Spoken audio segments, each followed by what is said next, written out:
없이 역사저널 그날 독해평가를 시작하겠습니다. 박수! 독해평가? 우리가 하는 거 아니겠지? 우리 이거 평가 너무 싫어해요. 지금 제가 읽는 문장을 듣고 다르게 해석하시오. 네. 한일 기본조약 제2조 1910년 8월 22일 및 그 이전에 대한제국과 대일본 제국 간에 체결된 모든 조약 및 협정이 이미 무효임을 확인한다. 자, 네. 이미 무효가 뜻하는 바는 무엇일까? 영어로 already null and void. 뭐 생각보다 쉽네요. 1910년 8월 조약이면은 한일 병합 조약일 거 아니에요. 그러니까 그 이전에 그 모든 조약이 다 무효다. 이미 다 무효다. 이 말이잖아요. 쉬운데요? 이 시점, 그러니까 이 조약이 체결되는 시점 이후부터 무효라고도 읽을 수 있지 않을까요? 서로 다른 해석. 그렇다면 독어도 잘하고 한국어도 잘하고 영어까지 잘하는 못하는. 우리 독일 청년 다니엘. 자, 잘 들어보세요. 네. Already null and void. Already 발음- null and void. 괜찮았습니까? 네, 좋았어요. 글쎄, 그거 그쵸. 이미 무효다라고 얘기할 수 있는데 하지만 그 시점이 좀 애매한 것 같은데 지금 1910년 말하는 건지 아니면 1965년 그 한일협정 그 시점 말하는 건지 그거 좀 애매한 것 같은데. 정답은 한일 양국의 해석이 달랐다입니다. 어떻게 달랐어요? 한국 측의 해석은요. 모든 조약들이 애초에 무효다. 즉 일제 강점과 식민 지배 자체가 불법 행위다. 이렇게 해석이 되는 거고요. 일본 측은 모든 조약들의 무효 시점은 일본 패전 이후다. 즉 강점과 식민 지배는 합법이었다. 한국과 지금 일본의 해석이 너무 큰 차이가 있는데요. 이거 어떻게 해석하냐에 따라서 불법이 되고 합법이 되고 이렇게 돼버리는데. 그러니까 일본 입장에서 막 면죄부를 받았다고 주장할 수까지 있는 그런 이런 조항이잖아요, 지금. 아니, 그러니까 사실 이 임의라는 단어 하나로 이 의미 자체가 너무 달라지는 것 같은데 근데 공식 문서인데 그 공식 문서에서 이런 표현을 이렇게 애매하게 쓰면 어떡해요? 그러면 안 되는데. 두리뭉실해요. 아니, 정치 외교학과 나오신 최원정 선생님 이게 말이 됩니까? 이 애매한 외교적으로 이런 애매한 용어 사용. 아니 그래서 이 한일협정을 무합의가 합의였다는 얘기 하잖아요. 그러니까 뭔가 이렇게 애매하게 예민한 부분을 이렇게 놔둠으로써 다 빠져나갈 구석을 만드는. 이것은 합의를 한 것도 합의를 안 한 것도 아니, 아니고. 의도적이었다고 네. 볼 수 있습니다. 애매하기 짝이 없는 이 임의라는 단어를 통해서 각자가 유리하게 그러니까 자국 국민을 설득하고 설명하는 데 있어서 굉장히 애매모호한 불명확한 방법을 선택했다라고 볼 수가 있죠. 이거 작성을 혹시 누가 했어요? 일부러 이렇게 두리뭉실하게. 작성 공식 언어는 영어입니다.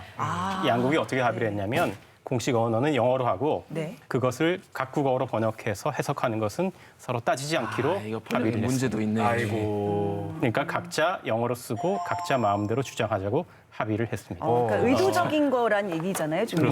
네. 그렇습니다. 왜냐하면 배상과 청구권 때문에 그런데요.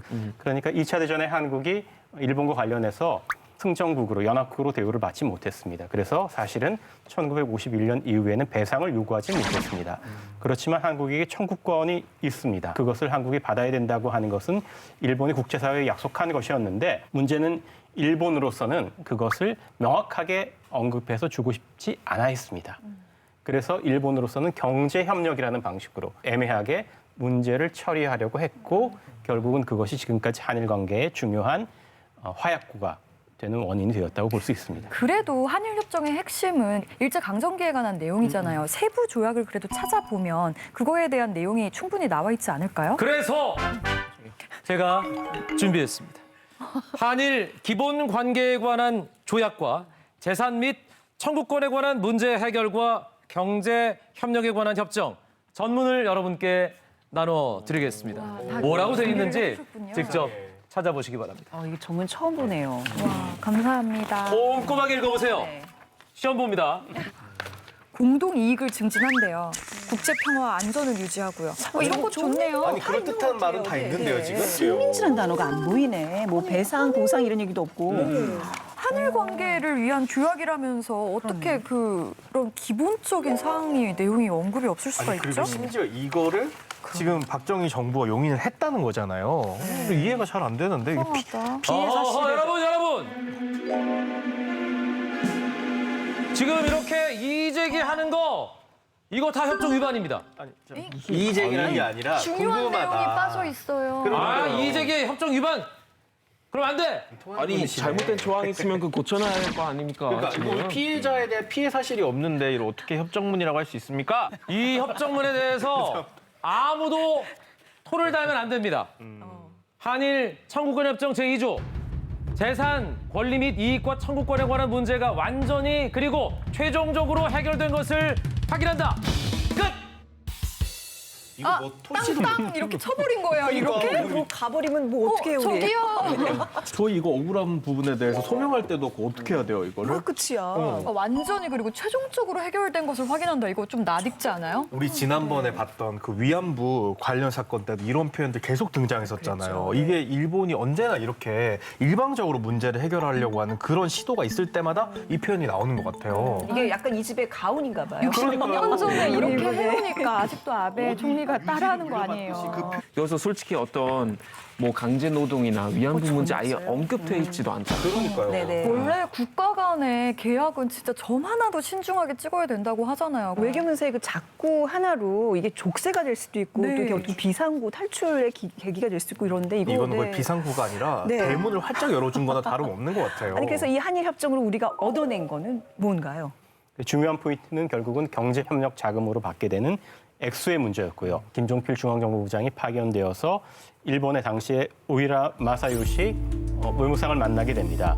그래서 두 차례 밀실 회담을 했고요. 그 결과 김 오이라 메모라고 하는 것을 만들게 됩니다. 여기에 이제 패널이 준비되어 있습니다. 사실은 이 메모가 한국의 외교사령관 그리고 일본 외무성의 외교사령관에 한 부씩 존재하고 있고요. 네. 원본이 어디 있는가는 지금 뭐 알려져 있지 않습니다. 가장 중요한 것은 돈 문제입니다. 첫 번째는 62년 11월 12일에 작성한 네. 것이고요. 네. 일본어로 써 있습니다. 무상 한국 측은 3.5억 달러, 일본 측은 2.5억 달러여서 절충하니까 3억 달러다. 두 번째는 유상으로 경제협력 기금인데 한국 측은 2.5억, 일본 측은 1억 달러에서 양자 절충하니까 2억 달러로 한다. 네. 그다음에 수출입 은행은 네. 1억 달러 한다. 뭐 이런 네. 내용입니다. 그렇습니까? 이 메모가 그대로 협정 내용으로 이어지는 거예요? 그렇습니다. 근데 이렇게 협상 정식 기록이 아니라 그냥 끄적끄적 정말 메모인데요? 네, 그래도 탑시크릿이라고는 해놨네요. 이거 추후에 붙인 거지. 이제 사실 그때 당시에는 그냥 메모로 진짜 이렇게 그러게. 협의한 거잖아요. 두 사람이 메모를 했고요. 네. 여기에는 제일 중요한 것은 그렇다면 이 돈의, 이 자금의 성격이 뭐냐, 네. 명목이 뭐냐 하는 점이 전혀 기록되어 있지 않습니다.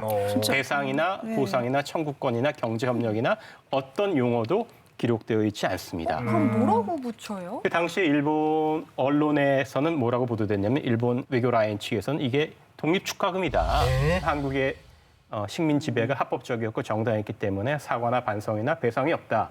그렇기 때문에 우리가 한국에게 줄 것은 배상도 보상도 아니기 때문에 독립을 축하하는 축하금으로 주겠다. 와, 이건 반면에 한국 측에서는 우리가 일본한테 받을 청구권이 있으니까 청구권으로 받는다라고 언론에 대고 서로 다른 해석을 하게 된 거죠. 근데 이게 독립 축하금이라는 게 진짜 말이 안 되는 게 아니 가해자가 피의자 때려놓고 지금 퇴원 축하한다고 퇴원 축하금을 준 거나 마찬가지잖아요. 딱 그 표현이 그러니까 맞네요. 병원비고 나발이고 뭐도 없이 지금 넌 퇴원하니 잘 됐다 이거잖아요. 그리고 독립운동가 네. 몇 분이나 사형시키면서 이거 그러니까요. 독립 이게 축하한다는 지금 거는 억만금으로 네. 표현을 해도 시원찮을 마당인데 네. 이걸 독립 축하금을 준다는 것 자체가 애초에 정말 사과나 어떤 인정의 의지가 없다고도 볼 수 있겠네요. 아유 참. 배상, 청구 이런 표현은 아예 처음부터 거절했고 경제협력, 독립축하금 이렇게 점점 정치적 책임이 옅은 그런 단어들이 나왔군요. 점점. 나중에서 막 원조금, 후원금으로까지 얘기하겠어요. 이제 후원금, 이런 식이면 뭐 거의 국제 기호금 이렇게까지 구호금이나 뭐가 달라지는 거지. 사실 그 외에도 협정을 체결하는 과정에서 국민들을 더 크게 실망시킬 일은 정말 많았었습니다. 그 대표적인 것이 독도 폭파 발언이라고 할 수 있습니다. 독도를 발언이요? 폭파한다고요? 아예 일본이요? 없애버린다고요? 귀를 네. 의심하고 있어. 그 김종필 중앙정보부장이 네. 그 오이라 외상과 만난 자리에서 이 독도는 아무 가치가 없으니 차라리 폭파해버리자. 라는 요지의 발언을 합니다. 아, 일본 쪽이 아니라 그렇죠. 김종필 전 총리가 예. 그러니까 독도가 워낙 양국에 민감하게 작용을 하고 그리고 회담의 진행을 방해를 하니까 차라리 없애는 것이 낫다라는 뜻이었는데 그러니까 솔로몬의 선택에서 애를 그냥 죽여 없애자는 거랑 똑같은 거 아닌가요, 그죠? 네, 그러니까 이 발언이 문제가 되니까 김종필 씨는 후에 그런 뜻이 아니었다. 일본이 자꾸 독도 주장을 갖고 나오니 네. 폭파하는 한이 있더라도 결코 줄 수가 없다라는 뜻이었다라고 해명을 합니다. 이거 카더라죠. 그렇죠. 그냥 믿을 수가 네, 없어요. 카더라. 제발 예. 너무 상상 이상의 발언이라서. 아니면 혹시 이건가 못 가질 바에 없애버리겠어? 뭔 뜻이지? 그럼 안 그렇게 돼요. 오해의 소지가 많았던 거죠. 그러니까요. 심지어 박정희 대통령도 이 발언을 했었습니다. 네, 박 대통령이 65년도에 미국을 갔을 때 당시 딘 러스크, 당시 미 국무장관과 회담을 하는 과정에 수교 협상에서 비록 작은 것이지만 짜증스러운 문제 가운데 하나가 독도 문제다. 그 문제를 해결하기 위해 그 섬을 폭파해 없애버리고 싶다는 발언을 했었습니다. 네. 작가님 여기서 자꾸 이건 카더라 이렇게 전하시면 안 돼요. 아닙니다. 예, 이것을 부정하는 분들이 있는데 네. 예, 이것은 1965년 5월 25일에 승인된 미 국무부 비망록에 나와 있는 내용입니다. 아, 이거는 나와 실제로 있네. 이제 공문화된 그런 그렇죠. 공문서네요. 부정할 네. 수 있는 건 없지. 예, 지금 국가 공식 문서에 문서에 기록되어 네, 있는데. 네, 당시 박정희 대통령이나 김종필 중앙정보부장의 외교적인 센스나 기본적인 인식이 상당히 문제가 있었다, 경험이 없었다고 볼 수 있습니다. 외교적인 석상에서 발언을 하게 되면 당연히 대담 비망록이나 외교 문서가 남는다는 것을 사실은 몰랐다고 저는 생각을 합니다. 공직자의 중요한 정치인의 입이 갖고 있는 중요성을 잘 몰랐다고 볼 수 있습니다. 사실은 군사 정권이 굉장히 외교적으로 미숙했다. 국내에서는 철권 통치를 했지만 외교라고 하는 것은 사실 이런 거죠. 오른손으로는 상대방이 있어서 협상을 하지만 왼손으로는 국민의 지지나 동의나 합의가 있어야 되는 거지 않습니까? 그럼요. 네. 그러니까 사실 국민의 지지가 없는 외교의 협상이라는 건 존재할 수 없습니다. 그런데 국민들은 사실은 어떤 일이 벌어졌는지 정확하게 알 수 없는 상황이었습니다. 사실 일본으로서는요, 굉장히 협상 상대가 굉장히 쉬웠었습니다. 그럼요. 예, 얼마나 신났겠어요. 경험 부족을 갖고 있었고 일본이 이 협상 직전에 주요 요인들이 모여서 이 협상을 어떻게 할 것인가 하는 대책 회의를 하게 되는데 그 중에 이세키 네? 아시아 국장, 국장. 예, 이름이 이 사람이 무슨 얘기를 하냐면 군사 정권 때 해결을 하자. 아. 한국에 국회가 생기기 전에 웬만한 것을 해결을 하자라는 요지로 말을 하는 것이 남아 있습니다. 사실 군사 정권의 어떤 외교적 태도를 짐작해야 하는 한 문장이라고도 볼 수 있겠네요. 약간 네. 민망하네요. 그러니까요. 뭐 국민들 합의도 필요 없이 그냥 이 사람들하고 우리랑 하면 돼 이거잖아요 지금.